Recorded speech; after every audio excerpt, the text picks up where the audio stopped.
Hi, this is Adam Kunzmiller with RPG Geek at Gen Con 2013, and I'm here with Randall Bills.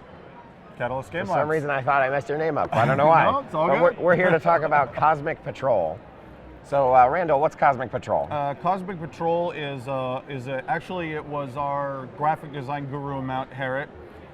He has a lifelong love affair with those old pulp science fiction, golden age, 30s, 40s, and 50s.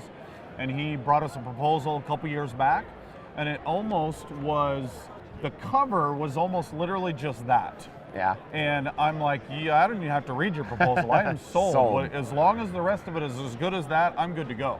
And it was as good as that. And so, like I said, it is a homage to rockets, ray guns, and robots, fish bowls on your heads, and that 50s feeling of the universe is ours to conquer, and it's awesome, and the future is always going to be bright.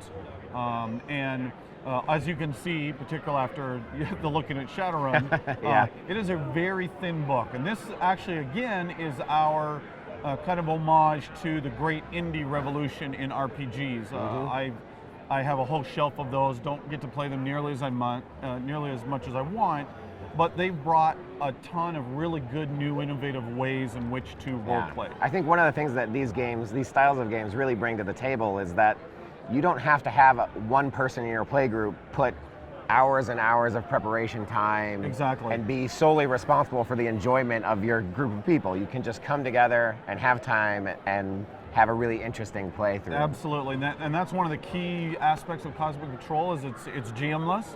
So you're sitting down for an evening's mission, and it's kind of broken up into multiple sessions, and then each session you're going to have one of the people be the lead narrator. And the lead narrator is actually going to be both the lead narrator as well as playing one of the characters in the group, so that he'll go ahead and set the stage. We've just warped in, and there's a cosmic patrol, or a cosmic whale off the bow, and he's about ready to slap the ship with his fin. And what do you do? And now, it's on to you. And Right. so it's got that improv style of suddenly I've got to go with it, and then I do this, and then it comes back around. Then the lead narrator will play his part, then set the scene again, and then once that particular scene is done, you finish it up, and then the next player starts up, take a break, go, grab a pop or whatever, and set it up for the next stage. And one of the things I noticed looking through this book is, unlike a lot of those DM-less systems, you still do have a pretty established way to handle challenges and things like that manages to give you a way to manage those without having to look up charts and without having to take a lot of time, but not being just entirely open-ended necessarily. This is definitely where you could see a little bit of the roots of how much we love our giant tomes with endless tables. Sure. Who didn't play Rollmaster back in the day with 50 million charts.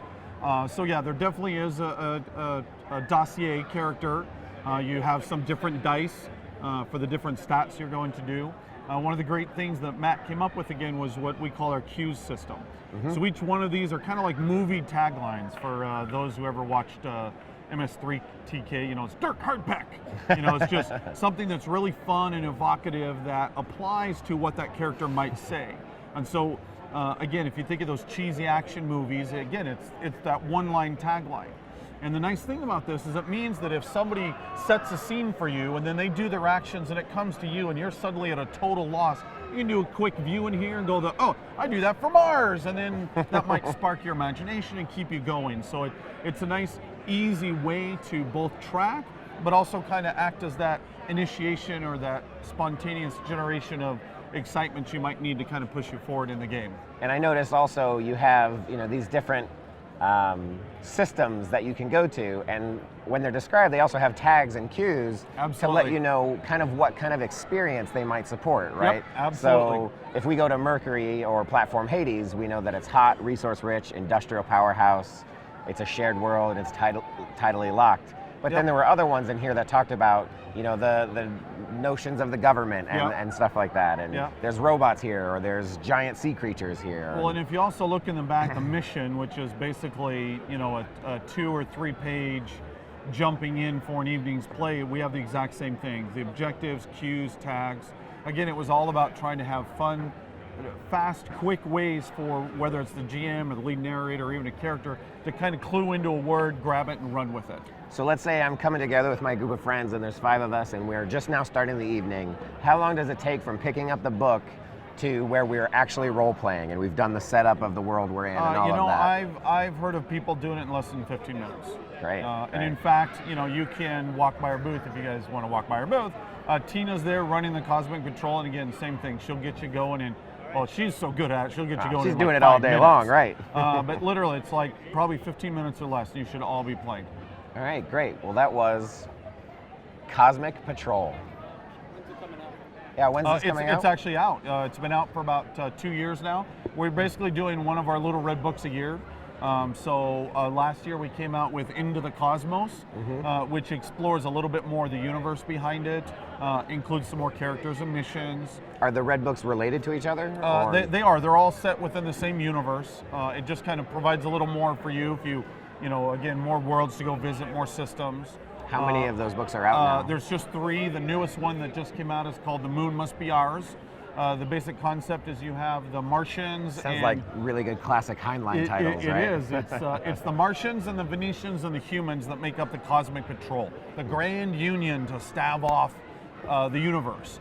Except that the moon is inhabited by these psychic moon men that might or might not be humans evolved from millions of years. And so they're right on our doorstep. We don't want them there, so it's time to take them back. And so it's actually kind of a choose your own adventure dungeon crawl. There's like 40 rooms that you can actually go through in different orders. It's a great fun product that kind of has our take on being able to do more of a campaign play as opposed to just a one-off mission. Were there any other questions? Player limit? Is there a player limit? No. Is there a minimum suggested? Well, 2. 2. but you could probably even do it with 2. There are dice, so There are dice. and there are multiple types too. It's your normal polyhedrals, D4 up to a D20. Can you zoom in here? Yeah. You can see their stats. Like this particular character for his brawn, he has a D10. Yep. And then brains D6, Yeah, brains charisma D6. D8, combat D8. And the way a challenge works in the systems is you take a D12, Yeah. you add the die for the brawn that you're doing. feature that you're using, And then you roll it against a normal D20. D20. Yep. Right. Which is a really interesting system. Like I'd be interesting to see like success rates for Yeah. different dice. It seems like it could be all over the place. It is a little bit all over the place, Yeah. but to be honest, that's kind of what we I wanted. mean, it's, in an open-ended storytelling game like Yeah. this, even Well, and failing can be really interesting. Well, and that's what we want. I mean, for serve example, the story. down here under equipment, the rules specifically say, jar of Martian dirt. We have no idea what that does. You should invent that on the fly as you're coming up. And if the lead narrator thinks that's a fantastic thing, then there's another element that he's going to go ahead and throw some points at you for good role playing that you'll then be able to spend during the game. Yeah, and these cues are really, really fun. So like, Mars is harsh, Martians harsher, and choose your words carefully. Yep. So a lot of really good cues towards good role play experiences. Yep.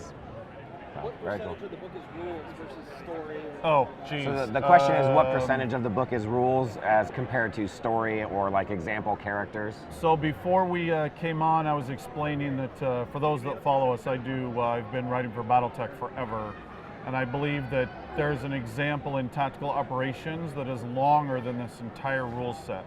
So the rules go from page 49 to page 75. And these aren't big pages No, either. these are small pages, so about 30 pages or so, and then it's all universe fluff, and then a whole bunch of characters, and then a whole bunch of different missions. Does every player need a book, or it sounds like you Yeah, do you need a book No, per player? or just one book per group. How long does the session take? How long Oh, does a typical session last? Maybe an hour or so, but really that is completely Up to the dependent players. on, they kind of set the scene.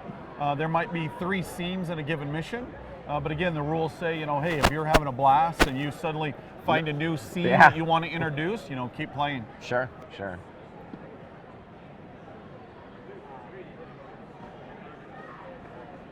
Looks like that's We it. good? Great. Okay. Very fun product. Thanks. You're quite welcome. Thanks Pleasure. for having me on. Yep.